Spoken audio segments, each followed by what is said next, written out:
Who doesn't like a big transformation? Well, stick around for a few minutes. I'm going to walk you through the steps that we took to go from this to this. If you'd like the full walkthrough, check out the end of the video. Let's get into it. So the first thing we did after we settled on the design was my favorite part, not really, the demo. Had to tear everything out. Concept we were going for here was to get rid of the old useless closet and to upgrade to more of a wardrobe system with some additional storage. They also decided that we wanted to go ahead and cut an opening in this wall, which is a divider wall between two rooms. Once we had the dimensions for the new pocket door system, we needed to remove all the sheetrock so we could get that installed and get some electrical moved. Now that all the demo's done, it's time to start the fun stuff. So we're going to go ahead and pre-build the wardrobe system, and then once we get it all built and painted, we'll go install it. One huge tip I would like to give y'all is that anytime you're pre-building something, always make sure that it's going to fit where you're trying to take it into the house. I've made this mistake before where I built something and didn't take into account the hallway or doorways that I had to get around to get it into the room that I was trying to take it to. For the materials on this project, we're using a 3/4 inch maple B2 grade veneer core plywood. We're using our Tight Bond 3 Ultimate Wood Glue, 18 gauge trim nails to tack everything together, and then some like 2.5 inch screws to secure it all together. If you're using screws for most of your build, you don't really have to use glue. I just like to overbuild things, and I just know that once I use the glue, nails, and screws, it's never going to come apart. For those of you that don't know a lot about plywood, there is a lot of different types of plywood. I typically use a veneer core plywood. That's just kind of my go-to. It's really strong and it's lighter weight, but they also have some that have an MDF core, and then they also have some that are more of a combination core. On top of that, there are different levels of plywood. You have like A1, B2, C3.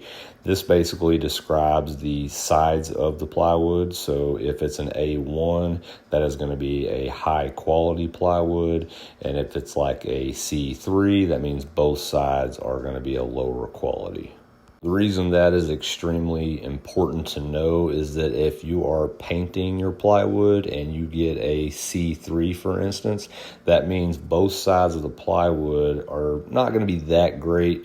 You could probably get away with doing like a clear coat or something like that. But in my experience, when you're painting, the moisture from the paint is going to seep into the plywood. And if it's a low grade, that means they're probably going to have more voids. The manufacturing probably was not as good, and you may get a lot of bubbles, in which case I have had this happen to me, and it makes trying to produce a good product a nightmare. So for the doors we're putting on this wardrobe system, you can see that we're only doing a single wood panel. The top is going to be glass. Now this may be obvious for some, but not so much for others. Anytime you're using glass panels, always paint your frames and everything first, and then come back and glue your panels in. Right here I'm using a caulk that goes on white, but it's going to dry clear. They also make these little metal clips that you can use to secure the panel if you're worried about it, but I've never had an issue doing it this way. So all the cabinetry is pretty much done at this point. We're back at the house. We're going to go ahead and repair all the drywall and everything that we tore out.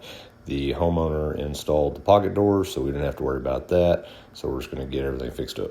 I'm not going to go into a lot of the detail as far as the Tate and bed goes. If y'all like to know a little bit more about that, I do have some videos posted on some other jobs that I've done.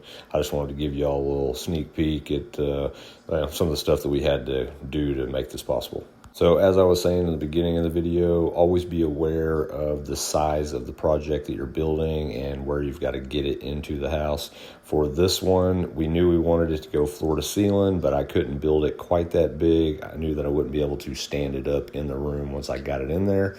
So we built some bases for these to sit on, and we put some crown around the top. So the homeowner did install the pocket doors, but I did have to paint them, and I had to use my router to install some handles.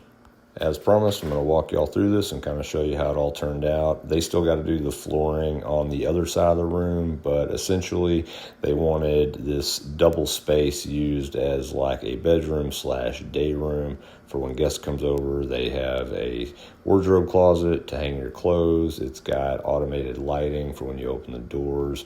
We've got some good deep drawers for some extra storage. And I believe they're still going to be putting a mirror on the back wall there as well. So as we wrap this up, just want to say big thanks to everyone who took the time to watch it. I hope y'all liked the before and after as much as we did. And I hope this inspired y'all to do some upgrades of your own. We'll see y'all next time.